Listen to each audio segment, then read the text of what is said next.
जय हिंद साथियों, आप सभी का स्वागत है। मैं दिल्ली से अलका लांबा। जब मैं ये बोलती हूँ कि मैं दिल्ली से अलका लांबा, तो कुछ लोग ये कहते हैं कि मैं क्यों बताती हूँ कि मैं अलका लांबा हूँ। लेकिन जब कोई नेता ये कहता है कि अरे तुम मुझे नहीं जानते हो, वो अपना नाम नहीं बताता, कोई उससे पुलिस वाला या अधिकारी पूछ ही बैठता है कि आप कौन हैं, तो वो घमंड में कहता है कि मुझे नहीं जानते हो, मैं कौन हूँ। भाई नहीं जानता, बता दो।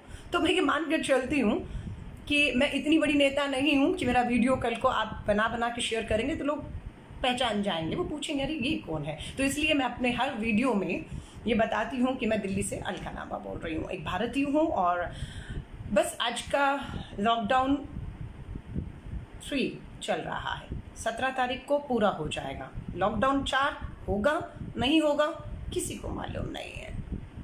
दुख के साथ कहना पड़ रहा है, सरहद पर हमारे जवान शहीद हो रहे हैं। तो औरंगाबाद में रेल की पटरियों के ट्रेन के नीचे आकर हमारे 17 मजदूर, गरीब मजदूर, रोटियां दिखी हैं। उनके पास क्या था? रोटियां थी। 17 हमारे मजदूर दुर्घटना का औरंगाबाद में शिकार हो गए और मौत के मुंह में चले गए। ये सब चल रहा है। All India institute of medical science AIIMS के डायरेक्टर ने कहा है अभी तो पीक, अभी तो सबसे ऊपर जाना बाकी है। मई चल रहा है, जून और जुलाई में हम सबसे ज्यादा आंकड़े भारत के कोरोना पीड़ित लोगों के होंगे। अर्थव्यवस्था चरमरा गई है, मजदूर सड़कों पर मीलों चल रहे हैं। सूरत में गोली तक चलानी पड़ रही, उत्तर प्रदेश, नोएडा, देश में कहीं पे भी देखेंगे। प्रधानमंत्री नरेंद्र मोदी जी से एक बार 6 सालों में एक प्रेस कॉन्फ्रेंस, एक प्रेस वार्ता नहीं की। आज नेता विपक्ष के तौर पर अपनी जिम्मेदारी को समझते हुए श्री राहुल गांधी जी ने दूसरी बार लगभग 1 घंटे जनता के प्रश्नों के जवाब प्रेस और मीडिया के माध्यम से देने की कोशिश की। केंद्र की सरकार को राहुल गांधी जी ने यह विश्वास दिलाया कि विपक्ष के तौर पर कांग्रेस पार्टी पूरी तरह से उन्हें हर तरीके का सहयोग, किसी तरह का सुझाव और मदद तक देने को तैयार है। लेकिन देश के प्रधानमंत्री मालूम नहीं किस घमंड में चूर हैं, क्योंकि आज श्री राहुल गांधी जी की बात किनसे हो रही है? श्री राहुल गांधी जी ने बात की farmer RBI governor Raghuram Rajan ji से। नोबेल पुरस्कार मिला अभिजीत बनर्जी को, गरीबी के ऊपर रिसर्च करने पर नोबेल पुरस्कार, उनसे बात की। राहुल गांधी जी ने अमर्त्य सेन जी से बात की, अर्थ विशेषज्ञ हैं, अर्थशास्त्री हैं। राहुल गांधी जी बात कर रहे हैं लगातार देश के पूर्व प्रधानमंत्री, 10 साल तक प्रधानमंत्री रहे, आरबीआई के गवर्नर रहे, अर्थशास्त्र विशेषज्ञ हैं, डॉक्टर मनमोहन सिंह जी से लगातार बात कर रहे हैं कि क्या हल होने चाहिए, क्या सुझाव होने चाहिए जो हम सरकारों को दें। पी चिदम्बरम देश के वित्त मंत्री रहे, उनसे बात कर रहे हैं। लेकिन देश के प्रधानमंत्री किसी से भी बात नहीं कर रहे। अगर वो बात करेंगे तो मुझे लगता है ये जो मजदूर है, जो आज भी अपने घर बार छोड़कर क्यों मीलों चलना पड़ रहा है, क्यों ऐसे हादसों का शिकार हो रहे हैं। पेट्रोल और डीजल के दाम आपने 10 और 13 रुपए प्रधानमंत्री जी बढ़ाए उस समय पर जब देश पूरा विश्व में पेट्रोल और डीजल के दाम सबसे कम है। उस टाइम पर आप पेट्रोल डीजल के दाम बढ़ाकर लोगों से पैसा वसूलते हैं। ऐसे समय में आप मजदूरों को मुफ्त की ट्रेन की टिकट नहीं देते। जब तक सोनिया गांधी जी कांग्रेस के लोगों को नहीं कहती हैं कि इन टिकटों का जो बोझ है, पैसा वो हमें देना है, कांग्रेस के कार्यकर्ताओं को देना, हम जैसे लोगों ने दिया है, तब तक देश के प्रधानमंत्री जागते नहीं हैं, तब तक ट्रेनों की व्यवस्था नहीं होती है। लॉकडाउन किया जाना जरूरी था, लेकिन सिंगापुर के तरीके से भी लॉकडाउन किया जा सकता था। कैसे किया सिंगापुर की सरकार ने लॉकडाउन? 1 हफ्ता पहले घोषणा की कि हम 1 हफ्ते के बाद लॉकडाउन करेंगे। 1 हफ्ते में ट्रेनों की सुविधा, आवाजाही की सुविधा, हर तरीका की सुविधा हर आदमी को दी गई सिंगापुर में, ताकि वो अपने जगहों पर जा सके। लेकिन हमारी सरकार ने क्या किया? देश के प्रधानमंत्री नरेंद्र मोदी जी 8 बजे आए और 12 बजे देश भर में लॉकडाउन हो गया। और हमने सड़कों पर गरीब मजदूर, कामगार के लोगों को सड़कों पर देखा, मीलों चलते हुए देखा, दुर्घटना का शिकार होते हुए देखा। आज हमारी अर्थव्यवस्था का बंटा बैठ गया है। पीएम केयर फंड, आप मजदूरों से टिकट ले रहे हैं, आप हवाई जहाज से जिन्हें ला रहे हैं, उनसे पूरा वैसा वसूल रहे हैं। आप जो है पेट्रोल डीजल के दाम बढ़ाकर करोड़ों रुपया वसूल रहे हैं। आप राज्यों को उनका जीएसटी का शेयर भी नहीं दे रहे। आप पीएम केयर फंड में, लोग तो बता रहे हैं 15 लाख करोड़ आ चुका है, और देश की अर्थव्यवस्था को पटरी पे लाने के लिए शायद उतना भी नहीं चाहिए कि अगर आप हमारे बता रहे हैं, जो आज राहुल जी ने बताया 7 करोड़ पूरे देश में छोटे दुकानदार हैं, हमारे कितने किसान हैं, कितने कामगार मजदूर हैं। अगर 13 करोड़ देश में मजदूर, गरीब, जो गरीबी रेखा से नीचे है, उन सबके अकाउंट में अगर न्याय योजना के तहत, न्यूनतम आय योजना के तहत 7,500 भी डाल देंगे तो केंद्र सरकार को 65,000 करोड़, 1 लाख करोड़ नहीं, 65,000 करोड़ पीएम केयर फंड में बताया जा रहा है। पारदर्शिता नहीं है, इसलिए इस आंकड़े को कितना सही है गलत है नहीं बता पा रहे हैं कि सच में पीएम केयर फंड में कोरोना वायरस से लड़ने के दौरान जो पीएम फंड खोला गया उसमें 15 लाख करोड़ आ चुके हैं। पेट्रोल डीजल से 15 लाख करोड़ पेट्रोल डीजल पे जो पैसा आपने बढ़ाया है, क्योंकि विश्व में तो बहुत कम कीमतें हैं, आपने कमाया, आपने पीएम केयर फंड में आया।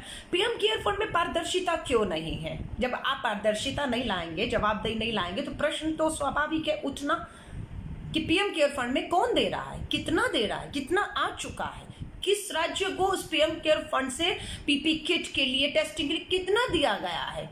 ये अगर आप नहीं बताएंगे तो शक पैदा होता है कि पीएम केयर फंड का पैसा जा कहाँ रहा है। सरकार तो किसी को दे नहीं रही, उल्टा petrol diesel, PM care fund, हवाई जहाज की टिकटों के पैसे या इवन की ट्रेन का पैसा जो है आप वसूल रहे हैं, लेकिन खर्च कहीं नहीं कर रहे हैं।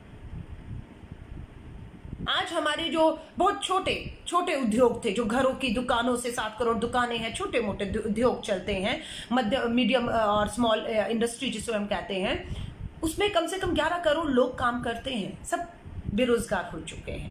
45 दिन हो गए आज लॉकडाउन को, 17 तारीख के बाद 4th होगा या नहीं होगा किसी को मालूम नहीं है। नेता विपक्ष के तौर पर राहुल गांधी जी दूसरी बार प्रेस वार्ता करते हैं इन 40 दिनों के लॉकडाउन में 1-1 घंटे के लिए, और जनता के प्रश्नों के जवाब जो है वो मीडिया के माध्यम से देते हैं। पर देश के प्रधानमंत्री 6 सालों में या अभी भी एक बार भी सीधा जनता के प्रश्नों के जवाब मीडिया के माध्यम से, प्रेस वार्ता से, प्रश्नों से डर रहे हैं। मैं आप सभी लोगों को कहूंगी, आपको मालूम है, आप मेरा लाइव देखिएगा जो मैंने कुछ दिन पहले किया था गुजरात के अहमदाबाद में। वहां के अहमदाबाद के आईएएस ऑफिसर कमिश्नर, अहमदाबाद के कमिश्नर ने खुद प्रेस वार्ता करके बताया था कि 15 मई तक गुजरात के मात्र अहमदाबाद, जहां पर नमस्ते ट्रंप हुआ था, वहां पर 50,000 कोरोना वायरस के पीड़ित हो जाएंगे और 31 मई तक 8 लाख। उस अहमदाबाद आईएएस ऑफिसर कमिश्नर की बात को गंभीरता से लेने की बजाय उस पर कार्रवाई कर दी। उस कमिश्नर को गुजरात की बीजेपी सरकार ने छुट्टी दे दी, हटा दिया कि तुम सही आंकड़े क्यों बता रहे हो। उससे बदनामी होती है गुजरात की बीजेपी सरकार की, और देश के आंकड़ों को आपको छुपाना होगा। आर्थिक पैकेज के नाम पर किसानों को 2,000 रुपए देने की बात थी, लेकिन किसानों की चौथी किस्त अभी तक नहीं पहुंची, जबकि इस समय जब फसलों की कटाई है, बुआई, वहां पर लोगों को बेचना है, किसानों को अपने आना को न्यूनतम कुछ तय नहीं कर पा रही सरकार। देश के गृह मंत्री मालूम नहीं कहाँ गायब है। लोग पूछ रहे हैं, अलग अलग तरह की अटकलें लगाई जा रही हैं, लेकिन कोई जवाब नहीं है। और अपने ही मुख्यमंत्रियों से कांग्रेस की अध्यक्षा श्रीमती सोनिया गांधी जी, राहुल गांधी जी, मनमोहन सिंह जी लगातार अपनी कांग्रेस की सरकार, मध्य प्रदेश हो, हमारे मध्य प्रदेश तो अभी शिवराज सिंह जी की चौहान की सरकार है, देख रहे हैं क्या हालत है वहां पर, लेकिन पंजाब हो, आपका राजस्थान हो, छत्तीसगढ़ हो, पुडुचेरी, लगातार अपने मुख्यमंत्रियों के कांग्रेस सरकार संपर्क में है। हर तरह की मदद कांग्रेस अपनी सरकारों को, केंद्र में कांग्रेस की सरकार ने फिर भी दे रहा है। 1 करोड़ रुपए के करीब कर्नाटका के कांग्रेस अध्यक्ष ने, बसें खड़ी थी, टिकट के पैसे नहीं थे मजदूरों का, कांग्रेस के प्रदेश अध्यक्ष ने उनकी टिकटें भरी और उनको अपने जगहों पर पहुंचाया। लेकिन कर्नाटका की सरकार ने क्या किया? कर्नाटका की सरकार ने जो मजदूरों के लिए ट्रेनें बुक थी कर्नाटका से उन्हें अपने अपने गृह राज्य भेजने के लिए, उन ट्रेनों को रद्द कर दिया। क्यों? बिल्डर्स के दबाव में, क्योंकि कर्नाटका की भाजपा की सरकार में बिल्डर लॉबी का इतना प्रेशर आ गया, उन्होंने कहा कि अगर आप ये मजदूरों को भेज देंगे तो हमारे बड़े बड़े प्रोजेक्ट रुक जाएंगे, हमारी कमाइयां बिल्डर्स की रुक जाएंगी, इसलिए उन्होंने ट्रेनें रद्द कर दी। लेकिन जब हाहाकार हुआ कि आप इस तरह से शोषण मजदूरों का नहीं कर सकते हैं, आपको उनके इच्छा अनुसार उनको उनके गृह राज्यों पर पहुंचाना होगा, तब ये ट्रेनें चालू की गई। उड़ीसा का भी एक सामने आया, लोग कोर्ट पहुंच गए हैं, उन्होंने कहा है कि उड़ीसा के अंदर जो लेबर दूसरे राज्यों से वापस आ रही है, अगर कोई कोरोना वायरस पॉजिटिव मिला, उड़ीसा सरकार उसे अपने राज्य में अंदर नहीं आने देगी। कहां जाएगा वो आदमी? कहां जाएगा? किस सरहद, किस बॉर्डर, किस राज्य में वो अपनी रोटी रोजगार के लिए परिवार को लेकर मोहताज पड़ा रहेगा? ये कोई सीएए में, नागरिकता बिल में आप किसी बाहरी देश के लोगों को सरहद पर वो अपने क्या कहते हैं उसको, शरणार्थी घर बनाकर, नहीं, ये देश के लोग हैं, आपके अपने लोग हैं। मैं लोगों को कहूंगी, राहुल गांधी जी ने नेता विपक्ष के तौर पर सुझाव दिए, मानना ना मानना देश की सरकार पर निर्भर करता है। हर तरह के सहयोग की बात की कि आप केंद्र सरकार कोई भी नियम कायदे तय करेगी, हमारी राज्य सरकारें कांग्रेस पूरी तरह से सहयोग करेंगी, जो कर रही हैं। अगर आपने लॉकडाउन अनाउंस किया है तो राज्य सरकारें कांग्रेस की मुस्तैदी से उस लॉकडाउन को, नियम कानूनों को अपने राज्यों में लागू करा रही है। आप हमें हमसे मदद की भी बात करेंगे तो युवा कांग्रेस से लेकर दिल्ली प्रदेश कांग्रेस के लोग जो हैं, लगातार आप देखेंगे मुफ्त की मजदूरों की टिकटें का वाहन करना हो वो कर रहे हैं, खून देना हो कांग्रेस के लोग दे रहे हैं, खाना खिलाना हो, व्यवस्था करनी हो, कांग्रेस के लोग कर रहे हैं। हर तरीके की हम विपक्ष में मुट्ठी भर हैं, फिर भी आप देख रहे हैं कि जनता के प्रति अपनी जिम्मेदारियों से हम मुंह नहीं मोड़ रहे। लेकिन आपसे, जनता से, दिल्ली और देश की जनता से अपील करना चाहूंगी, देश के प्रधानमंत्री जी को कहिए, कीजिए एक प्रेस वार्ता, प्रेस मीडिया के लोगों के माध्यम से जनता की चिंताएं, प्रश्न, उनकी समस्या, उनके हल देने की कोशिश कीजिए, सीधा संवाद स्थापित करिए। एक तरफा बात करने से समस्याओं के हल नहीं निकलेंगे। मिलर टाइम्स की वीडियोस देखने के लिए यहां क्लिक करके सब्सक्राइब करें और हाँ, बेल आइकन जरूर दबाएं। अगर फेसबुक पर देख रहे हैं तो पेज लाइक करें। ताजा तरीन खबरों और मज़ामीन के लिए विजिट करें हमारी वेबसाइट www.millertimes.com। हमारी ये वेबसाइट उर्दू, हिंदी, इंग्लिश तीनों लैंग्वेज में मौजूद है।